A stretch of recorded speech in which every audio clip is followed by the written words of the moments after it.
My dear viewers and learners welcome নমস্কাৰ।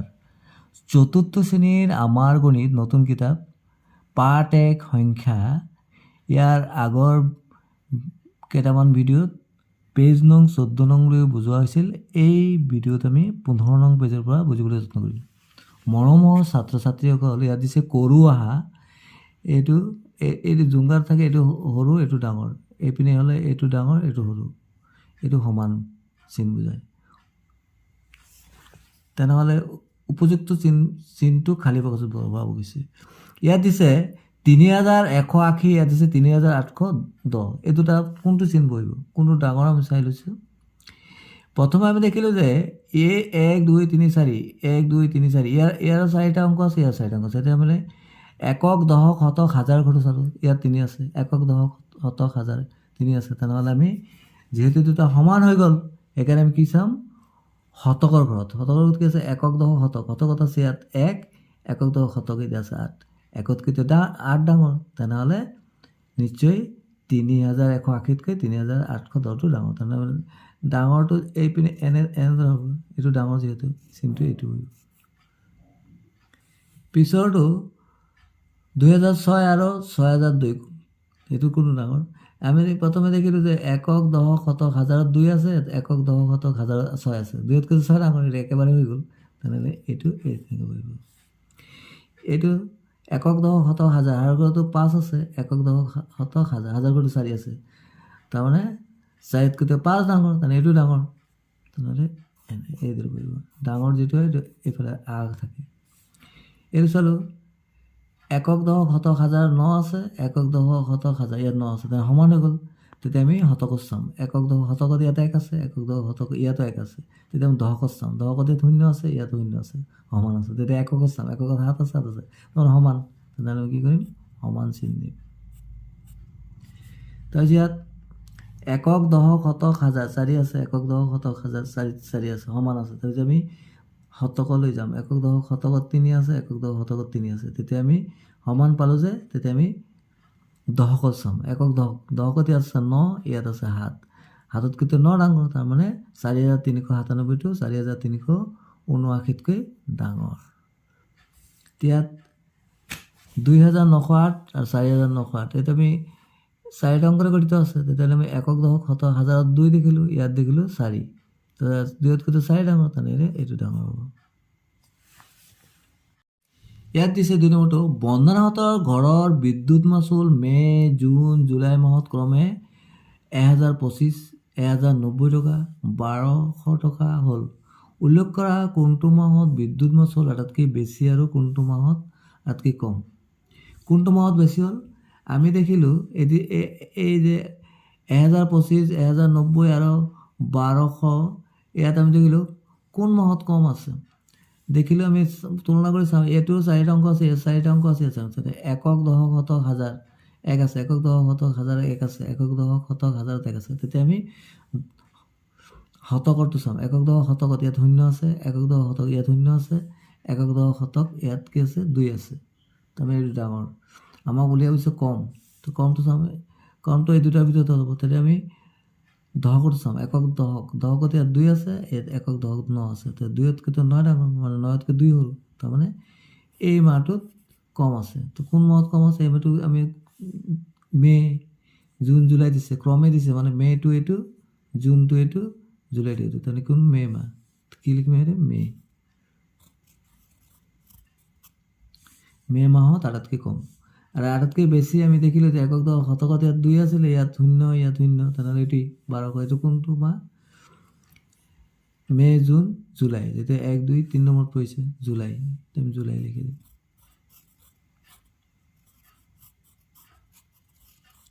July মাহত আটাইতকৈ বেছি। বিদ্যুৎ মাচুল বেছি হোৱাৰ কাৰণ কি বুলি ভাবা। মৰমৰ ছাত্ৰ ছাত্ৰী, তোমালোক ভাবাচোন, জুলাই মাহত কিয় বিদ্যুৎ মাচুল বেছি হৈছে। কাৰণটো এইটোৱে হ'ব, কাৰণ জুলাই মাহটো হ'ল গৰম বেছি হয়। গৰম বেছি হ'লে কি হয়, ফেন বেছি চলোৱা হয়।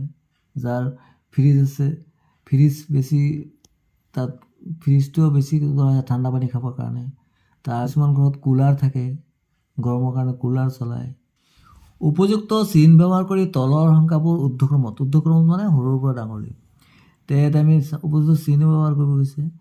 তে আমি চাওঁ 1 2 3 4 ইয়াৰ 4টা অংক আছে, 3টা ইয়াত 4টা ইয়াত 4টা। ঊৰ্ধ্বক্ৰমত মানে সৰুৰ পৰা ডাঙৰ। তাৰমানে ইয়াত যিহেতু 3টা অংক আছে এইটোতে সৰু হ'ব। 998 প্ৰথমে লিখিম, তাৰপিছত এনেকৈ ডাঙৰ হ'ব। তাৰপিছত আমি দেখিলে এই 3টাৰ ভিতৰত কোনটো হ'ব?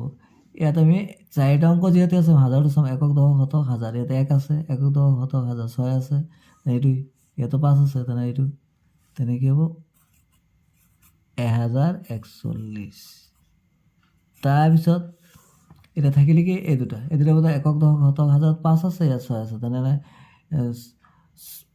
6তকৈতো 5 কম, এইটো হ'ব 5678।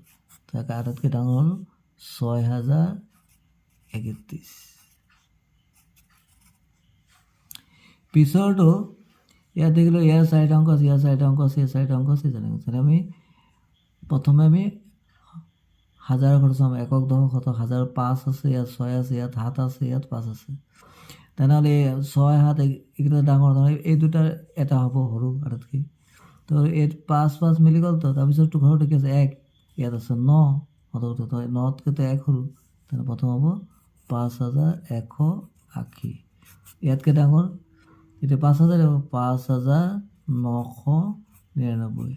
তাৰপিছত এই দুটাৰ ভিতৰত একক দশক শতক হাজাৰতকৈ আছে ইয়াত 6, ইয়াত আছে 7, তেনেহ'লে 7তকৈতো 6 কম, তেনে এইটো হ'ব 6971।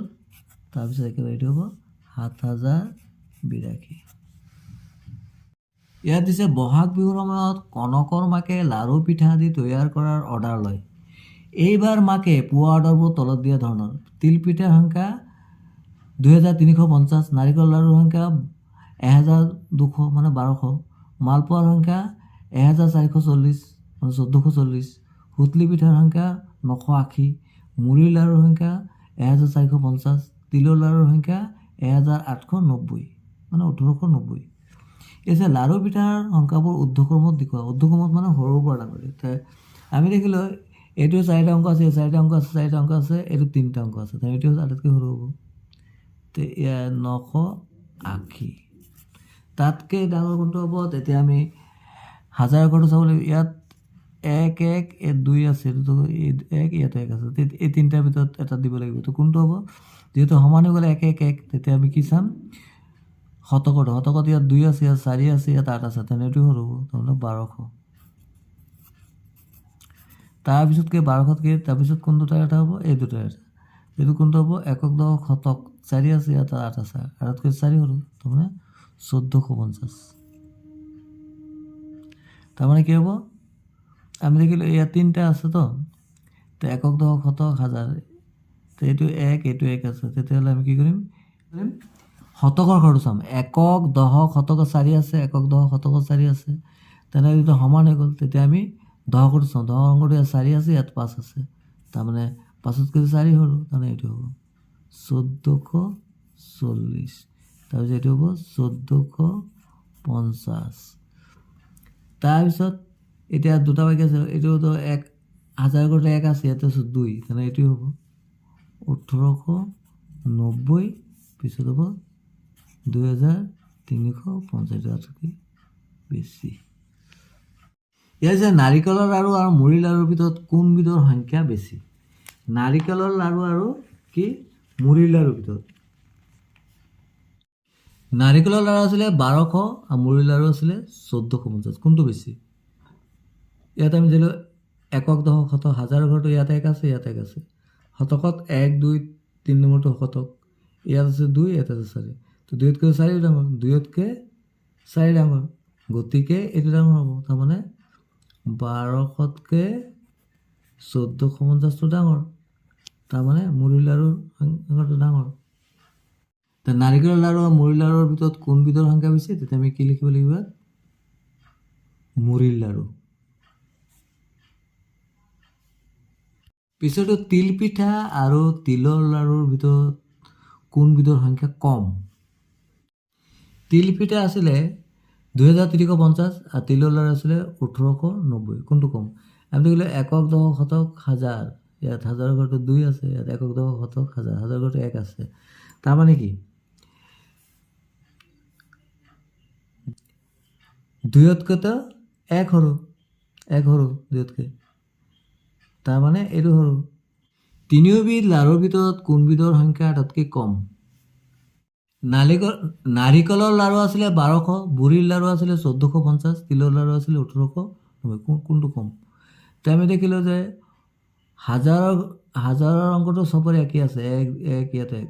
তেমি একক দশক শতকত চাম, শতকৰ অংকটো ইয়াত 2, ইয়াত 4, ইয়াত তেম কম কোনটো? 2 তো 4 আৰু 8তকৈ কম সৰু, তাৰমানে 1200 এইটোৱে কম হ'ব, তাৰমানে নাৰিকলৰ লাৰু। তাৰমানে তিনিবিধ লাৰুৰ ভিতৰত কোনবিধৰ সংখ্যা আটাইতকৈ কম? তেতিয়া আমি কি লিখিম? নাৰিকলৰ লাৰু, নাৰিকলৰ লাৰু। ঘৰটো আছিল অৰ্ডাৰ পোৱা লাৰু পিঠাৰ কোনবিধৰ সংখ্যা আটাইতকৈ কম? অৰ্ডাৰ পোৱা লাৰু পিঠাৰ ভিতৰত নাৰিকলৰ লাৰু আছিলে 1200, মুড়িৰ লাৰু 1450, তিলৰ লাৰু 1890, তিল পিঠা 2350, মালপোৱা 1440, সুতলি পিঠা 980। আমি দেখিলোঁ এইটোৰ 4টা অংক আছে, এইটো 4টা অংক আছে, ইয়াৰ 4টা অংক আছে, ইয়াৰো 4টা অংক আছে, ইয়াৰো 4টা অংক আছে, কিন্তু ইয়াত 3টা অংক আছে, 3টা অংকটো কম, এটি কম, তাৰমানে সুতলি পিঠা। লাৰু আৰু পিঠাৰ ভিতৰত সুতলি পিঠা কম। তেনেহ'লে অৰ্ডাৰ পোৱা লাৰু পিঠাৰ কোনবিধৰ সংখ্যা আটাইতকৈ কম? সুতলি পিঠা। উপযুক্ত চিন ব্যৱহাৰ কৰি তলৰ সংখ্যাবোৰ অৰ্ধক্ৰমত সজোৱা। অৰ্ধক্ৰম মানে কি? ডাঙৰৰ পৰা সৰুলৈ। এতিয়া আমি দেখিলোঁ ইয়াত 1 2 3 4টা অংক আছে গোটেইকেইটা আটাইকেইটাত। তেতিয়া প্ৰথমে কি কৰিম? যিহেতু আমি অৰ্ধক্ৰমত যাম, প্ৰথমে ডাঙৰটো লিখিব লাগিব, ডাঙৰৰ পৰা সৰু। ডাঙৰ কোনটো? একক দশক শতক, ইয়াত আছে হাজাৰ ঘৰটো 4, ইয়াত 4, ইয়াত 1, ইয়াত 9, তো 9টো ডাঙৰ, 4 আৰু 1তকৈ 9 ডাঙৰ, এইটো প্ৰথম লিখিম 9998। অৰ্ধক্ৰমত সজাব গৈছে উপযুক্ত চিন ব্যৱহাৰ কৰি। তাৰপিছত কোনটো আহিব? তাৰপিছত ইয়াত এইকেইটা ডাঙৰ আছে, এই দুটাৰ ভিতৰত কোনটো ডাঙৰ? এতিয়া দেখিলোঁ একক দশক শতক, শতকৰ হাজাৰ ঘৰটো একেই আছে, শতকৰ ঘৰটো একেই আছে, আৰু দহৰ ঘৰটো ইয়াত 2 আছে, ইয়াত 1 আছে, তাৰমানে 1তকৈতো 2 ডাঙৰ, এইটো ডাঙৰ হ'ব। তাৰপিছত লিখিম 4320। তাৰপিছত এতিয়া আমি এইটো 20, এইটো দুটা থাকিলে, এইটো নিশ্চয় এইটো 1তকৈ 4 ডাঙৰ, এইটো হ'ব 4318। তাৰপিছত একেবাৰে সৰুটো হ'ব 1985। 6 নম্বৰতে যে তলৰ ফুলপাহৰ প্ৰতিটো পাহিত একোটা ঐতিহাসিক ঘটনাৰ উল্লেখ আছে। ঘটনাসমূহ সময় অৰ্ধক্ৰমত লিখোৱা। অৰ্ধক্ৰম মানে ডাঙৰৰ পৰা সৰুলৈ। ইয়াত পিছে 1935 খ্ৰীষ্টাব্দত জ্যোতিপ্ৰসাদ আগৰৱালাই ছয়মুখী কথাছবি নিৰ্মাণ কৰিছিল। 1972 খ্ৰীষ্টাব্দত চন্দ্ৰপ্ৰভা শইকীয়ানীয়ে পদ্মশ্ৰী সন্মান লাভ কৰিছিল। 1901 খ্ৰীষ্টাব্দত ডিগবৈত তেল শোধনাগাৰ স্থাপন কৰা হৈছিল। 2023 খ্ৰীষ্টাব্দত 23 আগষ্টত চন্দ্ৰয়ান 3ৰ বিক্ৰম লেণ্ডাৰে চন্দ্ৰৰ দক্ষিণ মেৰুত অৱতৰণ কৰিছিল। 1950 খ্ৰীষ্টাব্দত 26 জানুৱাৰী তাৰিখে ভাৰতৰ সংবিধানখন বলবৎ কৰা হৈছিল।